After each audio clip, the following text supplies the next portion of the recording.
Your Excellency, how had Pope Emeritus Benedict been doing towards the very end of his life?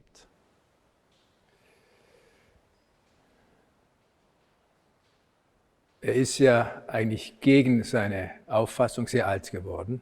Contrary to what he thought, he lived to a ripe old age. He was convinced that after his resignation, the good Lord would grant him just one more year. No one was probably more surprised than he was to see that this one more year turned out to be quite a few more years.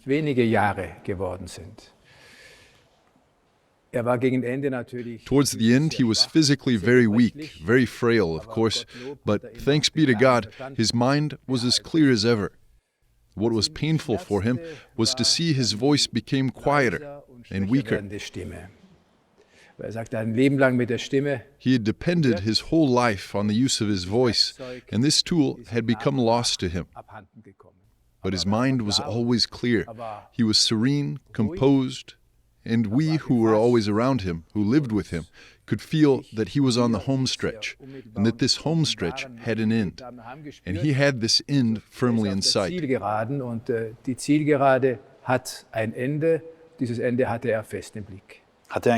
Was he afraid of dying? Hat nie von Angst gesprochen. Hat immer wieder gesprochen vom Herrn. He never spoke about fear. He always spoke about the Lord, of his hope that when he would finally stand before him, he would show him mildness and mercy, knowing, of course, about his weaknesses and his sins, his life.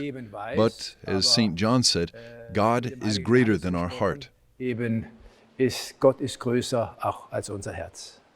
You spent many years by his side. What were the key moments for you?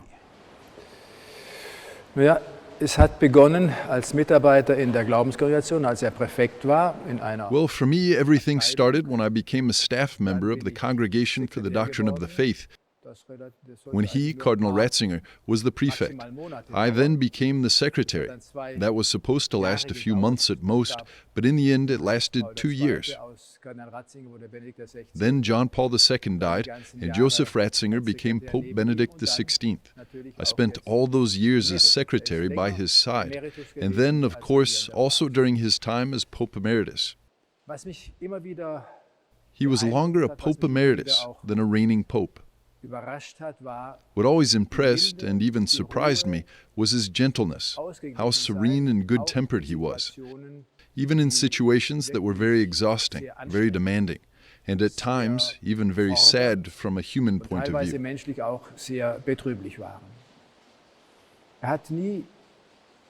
He never lost his composure, he never lost his temper. On the contrary, the more he was challenged, the quieter and poorer in words he became. But this had very good and benevolent effects on those around him. Aber das hat auf die Umgebung sehr gute und wohlwollende Wirkung gehabt. He was, however, not at all used to large crowds. Of course, as a professor, he was used to speaking in front of a large, even a very large audience of students. But that was him as a professor speaking to students. Later, as Pope, all these encounters with people from different countries, their joy and enthusiasm, were, of course, a very different experience. He had to get used to it, and it wasn't easy to find the right way. But he didn't let some media coach tell him what to do. He simply and naturally took on the task, and finally, as I can say, grew into it. Also überhaupt nichts von irgendeinem Mediencoach vorsagen lassen, sondern ganz einfach und ganz natürlich diese Aufgabe übernommen und ist da, so darf ich wohl sagen, also wirklich hereingewachsen. Die Milde haben Sie angesprochen. So we were talking about his mildness, how he dealt with those around him. Can you give us an example? Ich kann mich gut erinnern an eine Begegnung mit einer Reihe. I remember a meeting with bishops and cardinals during his time as prefect of the Congregation for the Doctrine of the Faith. The topic was such that things got heated relatively quickly, both in terms of content and also verbal statements. Italian had to be spoken since it was the common language. And I could see that the Italian native speakers were, of course, quicker and stronger, showing even slight spurts of aggression. In his very simple, somewhat quiet manner, he first toned down the aggressive atmosphere. hat dann in seiner ganz trying to get from tone to content. He simply said, the arguments are either convincing or they are not convincing. The tone can either be disturbing or helpful. I suggest we help each other to take down the tone and strengthen the Die arguments. Argumente sind überzeugend oder nicht. Der Ton kann störend sein oder hilfreich. Ich bitte, dass wir uns gegenseitig helfen, den Ton herunterzunehmen und die Argumente zu stärken. Can you tell us more about him as a person? How did he understand the papal office? After all, he was a human being having to deal with that sort of task. Also das Letzte, was gesucht hat und sich gewünscht hat, war sicherlich mit 78 Jahren Papst zu werden. Well, surely the last thing he wished for, desired, was to become Pope at the age of 78. But he became Pope, he embraced it, he saw it as the will of God, and he took this task on. At the beginning, there was some initial momentary insecurity.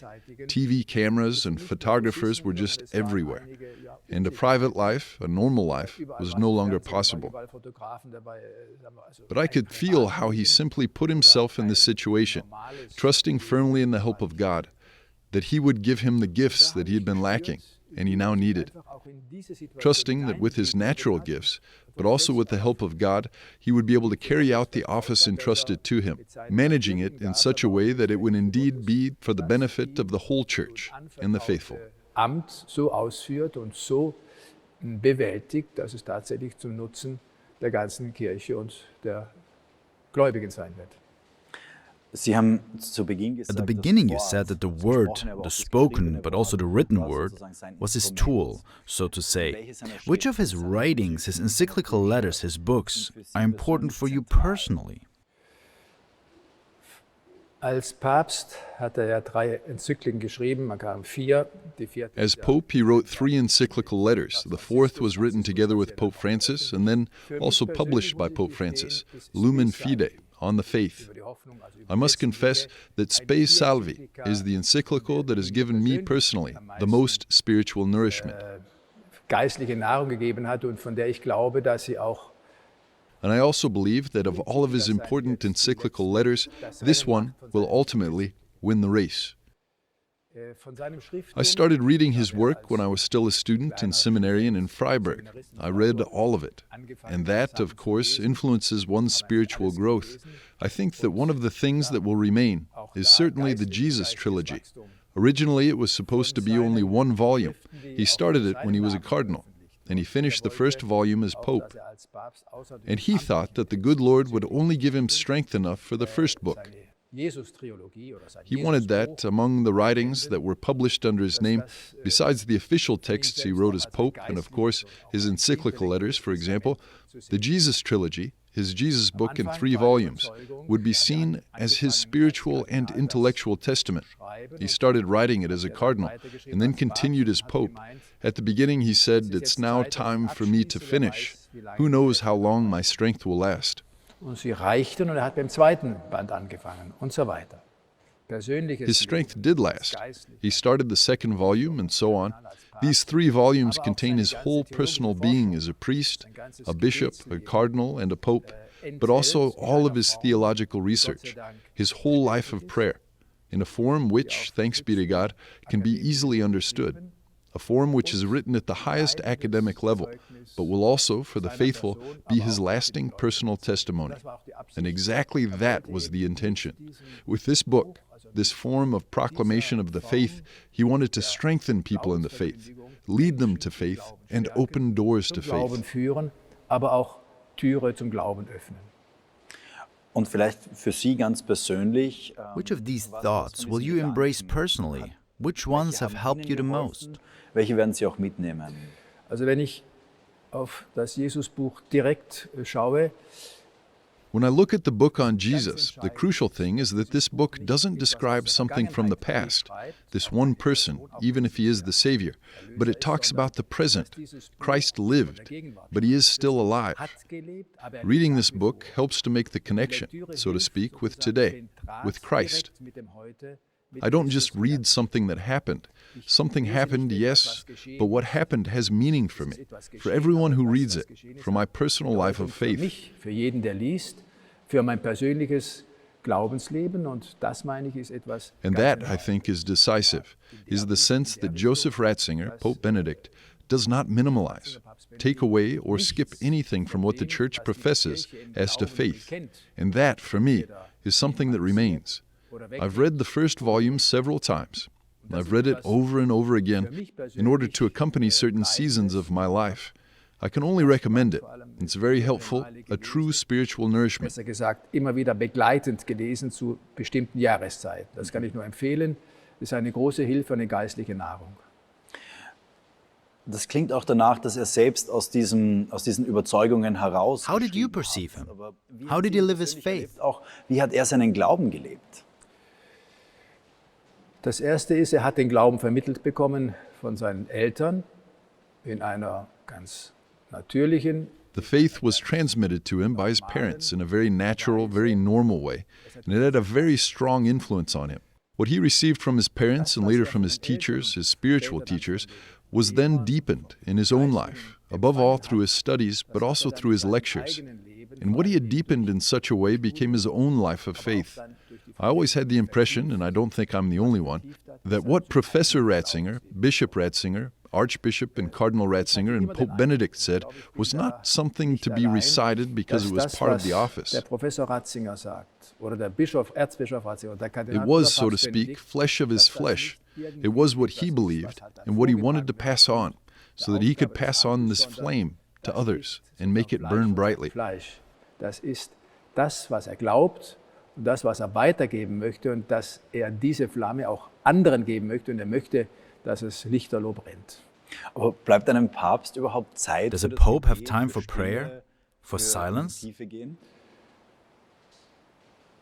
Es ist immer eine Frage der Einteilung der Zeit. Wenn mir etwas wichtig ist, It depends on how you manage your time. If something is important to me, I try to find the necessary time, and not just the time I might have left, but the time that I already schedule for when I plan my day. What I experienced with him as cardinal, but also as pope, after all I lived with him, was that we always had fixed prayer times. There were exceptions, of course, for example, when we were traveling, but prayer times were sacrosanct. In concrete, that meant Holy Mass, breviary, rosary, meditation. There were fixed times, and it was my task to stick to them, and not to say, this is important now, this is very important, and this is even more important. He said the most important thing is that God always comes first. First, we must seek the kingdom of God. Everything else will be given in addition. It's a simple phrase, and it sounds good, but it's not so simple to stick to it. But that's the reason why it's true, and why you must help to ensure that it remains that way. Nicht einfach, aber deshalb trifft dazu, und deshalb müssen Sie auch mit dafür sorgen, dass das so bleibt. Heilige sind ja auch Vorbilder für uns. Saints serve as role models for our Christian life. Who was Pope Benedict's favorite saint? Der heilige Josef. Ich glaube, das war der Lieblingsheilige, wobei er dann relativ schnell Gesellschaft bekommen hat. His favorite saint was Saint Joseph, but he was soon joined by Saint Augustine and Saint Bonaventure. Gestalten der Kirche. And that's simply because he had studied those two great figures of the Church very intensively and could see how they fertilized his spiritual and intellectual life. Befruchtet haben. Von den Frauen, nicht nur Of the women, in order to not mention only men, the Virgin Mary is number one, of course, and then I would say Saint Teresa of Avila, who, in her intellectual and spiritual power and strength, gave testimony that he found very impressive. aber auch in ihrer geistlichen Kraft und Stärke ein Zeugnis abgegeben. And then, you won't believe it, there's also little Saint Therese of the Child Jesus. Of the more contemporary ones, I believe we can also include Mother Teresa. Thanks to her simplicity and conviction, in fact, what she lived was more than just a lecture on theology. In fundamental theology or whatever subject, she lived the gospel. And that for him was decisive. Vorlesungen in Theologie oder in Fundamentaltheologie oder in welchem Fach auch immer, sondern war das gelebte Evangelium. Und das war für ihn entscheidend und bis zum letzten Tag. Mutter Teresa hatte ja selbst auch persönlich. He knew Mother Teresa personally, didn't he? Yes, he met her in 1978 at the Katholikentag in Freiburg. I happened to be there too. He had just been archbishop for a year, and I had been in the seminary for a year. Mother Teresa was there in Freiburg's cathedral, and so was the Cardinal of Munich and Freising, Joseph Ratzinger. Sehr schön. auf einer kirchlichen oder How did Joseph Ratzinger, how did Pope Benedict shape the church? Papst Benedikt die Kirche geprägt? Er hat ja in seiner Predigt beim Beginn des Pontifikats, As he pointed out in the homily that marked the beginning of his pontificate, when he took up his office, he had no program of governance, no ecclesiastical program. He was merely trying to proclaim God's will, to face the challenges of our time according to God's will. And he wanted to put his whole heart into it. A program wouldn't have been helpful, because back then events moved at an unprecedented speed, even in difficult situations. And to be able to adapt to that was certainly one of his greatest strengths. He was quick in detecting problems, and he knew that they had to be answered with an answer of faith. Not only an answer that had, so to speak, a theological basis, but one that went deeper, stemming from faith itself, being both theologically justified and also convincing. And that's why I think his great contribution, his great support for the believers, was the Word. We've already spoken about the Word being his greatest, his best weapon. How martial that sounds. The Word he could handle, and with the Word he could inspire people and fill their hearts. Mit dem Wort konnte Menschen begeistern und deren Herzen erfüllen. Und was waren so die größten Looking back on Herausforderungen? his pontificate, what were the greatest challenges he had to face? Es war ganz klar, ganz am Anfang, die Herausforderung A war das, was mit Relativismus It bezeichnet. was very clear from the beginning that the greatest challenge was what he called relativism. The Catholic faith and the Catholic Church are convinced that in Jesus Christ, the truth was born and became flesh. I am the way, the truth, and the life. Dass eben der Relativismus letztlich sagt, das, was ihr wollt, die Wahrheit verkünden, das ist gegen die Toleranz. And relativism ultimately says, the truth you proclaim is against tolerance. You do not tolerate other convictions. That is, within Christianity, as far as the question of ecumenism is concerned, you do not tolerate other religions. You think little of them. Ernst nehmen und annehmen. Aber es bedeutet eben nicht, dass ich dann meinen Glauben, von dem ich überzeugt bin, And that's not true, of course. Tolerance means I can take everyone seriously in his or her faith, in their convictions, and accept them. But it doesn't mean then that I simply devalue my own faith, the faith I'm convinced of, the faith I've received in order to pass it on. Quite the opposite. That was relativism. And then we had the question of the relationship between faith and reason. That was one of his strong points. Mächtig als Papst. Hatte da als Kardinal ja seine Erfahrung. And then when he was Pope, came unexpectedly but very powerfully the whole question of abuse, a challenge that came in such a powerful way one would have never expected. In fact, in this respect, he had already played an important role as cardinal. When the first questions, the first communications, the first difficulties, the first reports of abuse reached us from the USA. Mitteilungen, die ersten Schwierigkeiten, die ersten Missbrauchsberichte kamen. At the time, I'd already served in the Congregation for the Doctrine of the Faith for 2 years, so I remember very well how he tackled this, and also how he had to overcome a certain resistance from within. It wasn't easy, but he handled this challenge very well, and in a decisive and courageous manner, which would later have also proven helpful in his pontificate. Und das andere, das Letzte, wenn ich das sagen darf, meine ich schon, hat immer wieder gesagt, He always used to say, there are important topics, but the most important one is the faith in God. That is the center around which his preaching, his papacy, and his papal ministry evolved. The conviction that I must proclaim my faith in God. That is essential. Was war denn das Zentrum, das herum sich seine Verkündigung, sein Papstamt? Others can do other things, but the main goal, the main task of the Pope is precisely that. And for that testimony, he is and always will be the first witness. Das ist das Entscheidende. Andere können anderes tun, aber das ist das Hauptziel, die Hauptaufgabe des Papstes, und dafür ist er auch und bleibt er der erste Zeuge. Das heißt, diese Verkündigung Gottes als So, the proclamation of God was at the center of his pontificate. Wenn ich das so komprimieren darf, ja. Die Verkündigung des Glaubens. Exactly. If I may summarize it like that, the proclamation of the faith, the justification of the gospel. For us, God is not an idea, a mere thought. God is the goal of our faith. In fact, at a certain time, the center of our faith was incarnate, became a man, Jesus of Nazareth. And all we know from that time was then condensed in the Gospels and in the Scriptures, in the New Testament. And to proclaim this, to proclaim it in a credible and convincing way, was the center and the goal of his papal ministry. Glaubwürdig zu verkünden, überzeugend zu verkünden, das war das Zentrum und das Ziel seines päpstlichen Dienstes. Vielleicht noch zu den Missbrauchsvorwürfen, Skandalen auch in der Kirche. Talking about abuse, not long ago, Pope Benedict was mentioned in the report on abuse in the Archdiocese of Munich and Freising. How did he react to these accusations, which were later refuted, but nevertheless brought to his attention? How did that go down with him, especially in the light of all the efforts he made in order to investigate abuse and fight it? Spielte, wenn es Missbrauchsvorwürfe ging. Wir hatten ja schon kurz vorher angedeutet, dass als Präfekt We already mentioned how, as a prefect, he had to deal with the accusations coming from the USA at the end of the 1980s and the beginning of the 1990s, and that he took a strong stance against internal and external resistance. Als Papst sehr deutlich, sehr klar.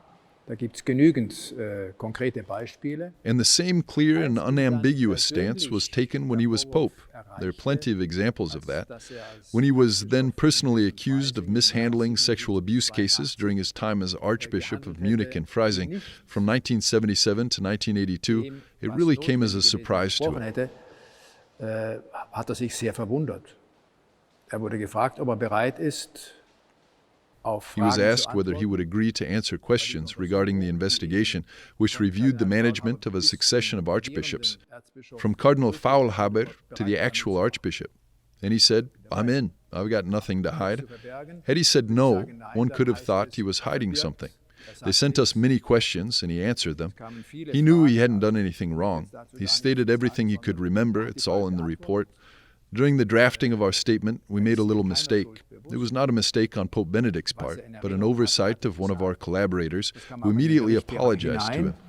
Und wie gesagt, es war dann damals, auf unserer Seite, ist also bei der Abfassung. He said that it was his mistake, that he got a date wrong regarding the presence or absence at a meeting. It was immediately published and immediately corrected, but the narrative that the Pope had lied unfortunately remained. And that was the only thing that really shocked him, that he was called a liar. It's simply not true. Das wurde auch dann sofort publiziert, es wurde auch dann sofort berichtet. He then wrote a personal letter. He said that this would be the last word on the matter, and that after that letter, he would no longer comment. Who doesn't believe him or doesn't want to believe him doesn't have to do so. But whoever looks at the facts honestly and without bias has to say the accusation of being a liar is simply untrue. And it's infamous. It was an accusation that really shocked him, especially since it came from a side that doesn't exactly stand out for doing great things in the moral sphere, but quite the opposite. It was so moralizing that one has to say it is and remains shameful. But that wasn't the last word. Pope Benedict said, "I didn't hide anything. I said what I have to say. I have nothing more to add. There's nothing more to say." Nicht wahr und ist infam. He could only appeal to reason, goodwill, and honesty. There was really not much else to do. And that's exactly what he wrote in his letter. For everything else, he would have to answer to the good Lord. Das andere, das hat er ja auch in seinem Brief geschrieben, das andere wird der liebe Gott dann schon mit ihm selber ausmachen. Und das, was Sie sagen, ist ja auch nachvollziehbar, nicht in den Dokumenten und Akten. Also in fact, what you say is all there, the documents and in the files. Anyone who acts without malicious intent can reconstruct it and bring the truth to light. Es ist genau so, wie gesagt, die Unvoreingenommenheit ist eine Voraussetzung. As I said, impartiality is a prerequisite, not only in this case, but in principle, but especially in this case. And who's willing to act with impartiality has recognized that or will recognize that. War Papst Benedikt eigentlich glücklich? Haben Sie ihn so wahrgenommen als jemand, der... Was Pope Benedict happy? Was he satisfied, fulfilled in his personal journey through life? Von den von Ihnen jetzt genannten Adjektiven würde ich sagen, das letzte trifft zu, nämlich die Erfüllung. Of all the adjectives you just mentioned, I would say the last one is true, fulfillment.